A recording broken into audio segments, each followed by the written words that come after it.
Hi, I'm Paul Hans from the Startup Foundry. You're watching 10 Things Your Startup Should Know About Email Marketing Companies. Special thanks to Media Temple, the sponsor of this video. Enjoy the show.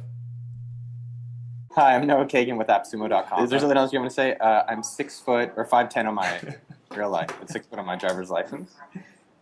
I'm taken, partially balding, trying to get a little bit of that back. It's all the startup work.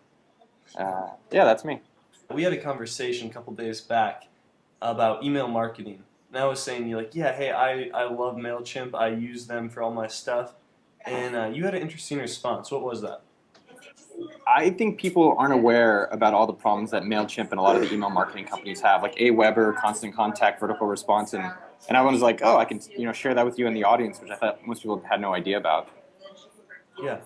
Yeah, like I was really caught off guard there. So, you said you had like 9 or 10 things that you'd like to share about that.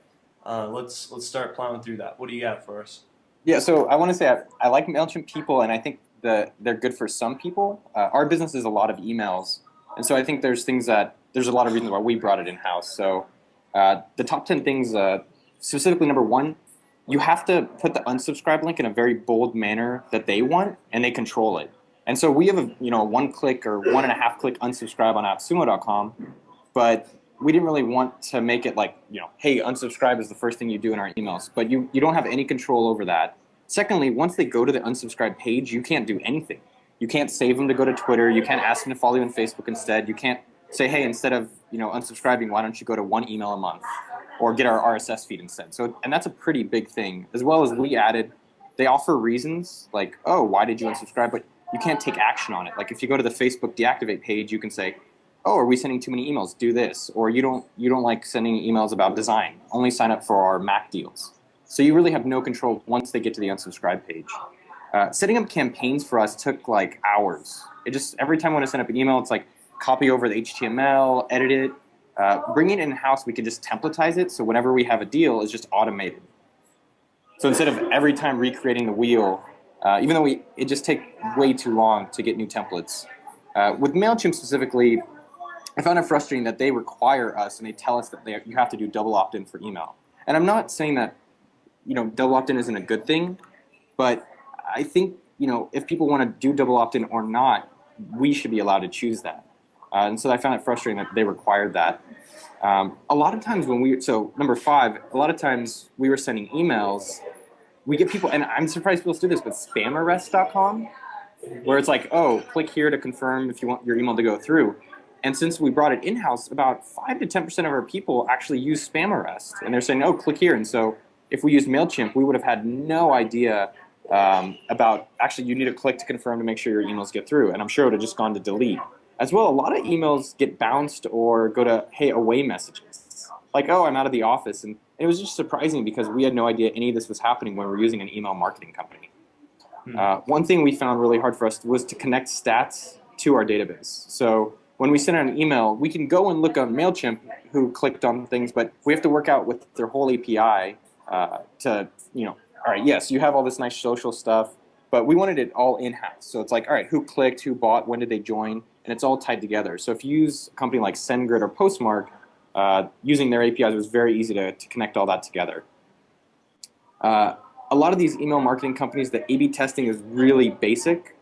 So I say all this with the disclaimer. If you're just sending 1 email a month and you're a mom and pop shop or it's not a big deal for your business, I think email marketing companies are probably great for you. But it was something for us where if you're emailing a few times a week, it is a big deal and you should probably bring it in-house. One thing that we had, people unsubscribe from AppSumo, and that's great. But MailChimp said, hey, if you get too many unsubscribes, you're not allowed to send emails. And I think that's fine. If people want to unsubscribe, want to make it easy. There's, I don't want to get marked as spam or don't want people getting our emails if they don't want them.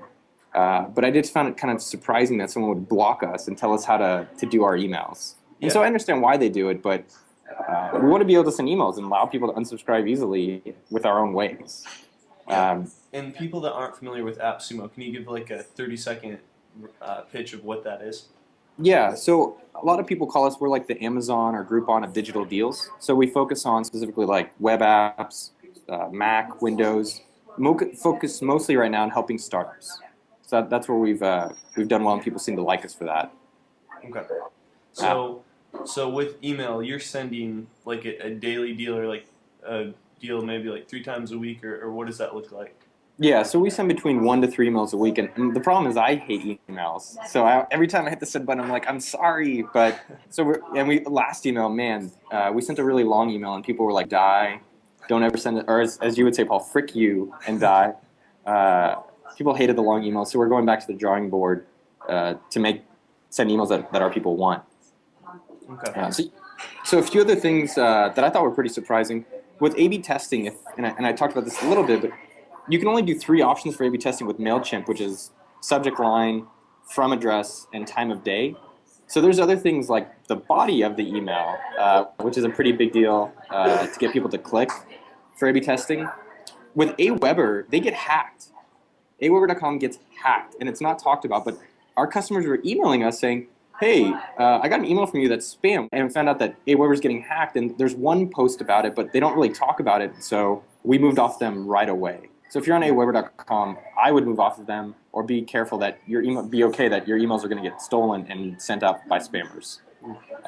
One thing that actually the guys at Postmark talked to us about is making sure if you're sending emails using 2 separate IP addresses, so one for your marketing emails and one for your transactional emails, because you might send a lot of high volume emails with your transactional, like welcomes and notifications. You want to separate that out from marketing so that they don't get blocked. So if you're sending out too many transactional emails, that your marketing emails like, hey, here's a special, or here's something you really want to make sure gets to the inbox, isn't blocked because of the volume of transactional emails you're doing. So those are kind of 10 things that kind of surprised me when using email marketing companies. And that's why we moved to sending emails in-house. Okay. So quick recap those 10 things again for those playing along at home. That's perfect. So you don't really get to control the unsubscribe link, and there's marketing messaging in your emails, which we're not really interested in. We have a fat unsubscribe link. You can see it on the bottom, but we wanted to control it versus just letting someone else run our business. You have no control over the unsubscribe page number 2. It just is like unsubscribe automatically and see you later. You can't ask them for reasons. You can't push them to do something else that they may want to do. Like a lot of people follow us on Twitter instead because they don't want to get an email. Setting up campaign takes a lot longer if you're using an email marketing company. When you run it in-house, you can set up templates. So if you put a new deal out there or you set up a new thing, it's much easier. Number 4, a lot of the companies like MailChimp require double opt-in, which I'm not opposed to having double opt-in, but I want to be able to choose to have that or not. Number 5, you don't realize how many people need email confirmations like spamarrest.com, or how many people are on Aways, like away messages and like out of the office. And it was just really interesting and surprising to see how much of that happens that we were kind of blind to because they send the emails. It was hard to connect. Number 6, it was hard to connect our database to stats. So they kind of show you open and click-through rates, but it just became kind of a nightmare to tie that to who bought, how long have they been with us, and so forth. So you get a really nicer picture bringing that kind of information in-house. Number 7, MailChimp, and I like the people at MailChimp. This is nothing personal, but I think our unsubscribe rate was high, and so they stopped us from sending emails. And so I think that's good for them, and they don't want, obviously, people to abuse it, but we're not, we make unsubscribe easy, and so if unsubscribe is too high, like I want to be able to choose to send emails or not, and kind of having them run our business for us is not the way that I wanted it. A/B testing was very limited, so if you want to do A/B testing, there's really limited with A/B marketing stuff besides subject line, time, and from. Number 9, Aweber.com got hacked. So if you're using Aweber and you care about the people on your email list, you may want to consider who you use. So, and number 10, if you're sending emails, you do want to have separate email lists and IP addresses for transactional emails versus marketing. And so these are things that we're doing and growing and learning about as AppSumo.com does more email marketing. Okay. Cool. And don't send long emails. That's number 11. Be very aware of the emails you're sending to your list and just listening to what they're saying. Otherwise, you get the frick you emails back. We get the big frick you. And one thing we're doing is anybody who has unsubscribed that's been a buyer and been a part of us, like we're actually rating and we're like, shit, I'll email them personally and say, I want to understand why you're unsubscribing and really learn from your customers. I don't think a lot of people do that. I know Gary Vee calls people who unsubscribe, but it's so hard to get new customers. I think most people just too easily let them go. So if that's number 12, that's number 12. Personally call and email anybody who is an unsubscribe that you value, because it's much harder to get them than to keep them. So try to keep them happy as long as you can. That's good.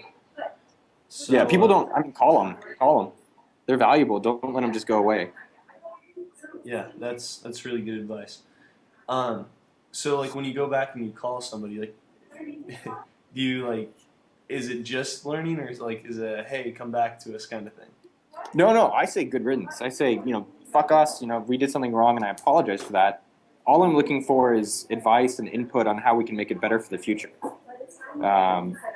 Like when I unsubscribe from emails, I don't normally no one ever follows up with me. I don't think anyone ever has. So I think people are surprised, and if you keep it short and to the point, and you don't use a template, like, hey man, I understand that you unsubscribed. Is there anything we can do for the future? I hope you have a great day, Noah. So not asking for much, and not everyone responds, but the ones that respond, some of them will come back, and some will just provide like, hey man, your email was too long. Hey, these deals aren't relevant. And you get really interesting insight from these people. And so you don't want to annoy them or do anything insincere, not genuine. But you've worked so hard to get them. Why let these people go without a fight? That's very interesting. So those are some really, really great tips. I'll put that in outline form too, and on the article. Um, Now, talk to us a little bit more about AppSumo. Like, how many emails do you send out, say, in a week or a month? Yeah. So I honestly hate it. It's weird because I hate emails and I hate sending emails, and we're kind of an email business, or a lot of our business is driven by emails. We send out a few 100,000 emails a month right now.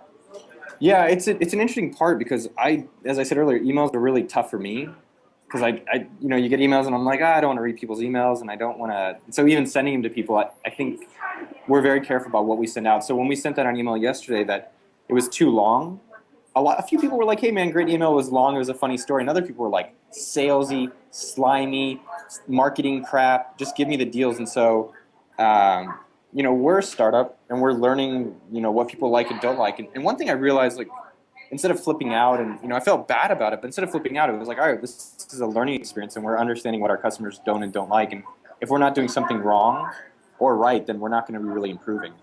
So I felt good, not good in a bad in a good way, that people were a little bit upset because I was like, all right, I touched the stove, and that's, we don't want to touch that stove again. Let's try to do it differently. So I think what we're going to do is put a short thing at the top and a TLDR at the top, and then at the bottom, if they want the fun story kind of stuff for the people on the bathroom readers, we'll put that there. There you go. Well, hey, Noah, thank you for your time, and look forward to hearing more from you in the future. Awesome. Thanks, Paul.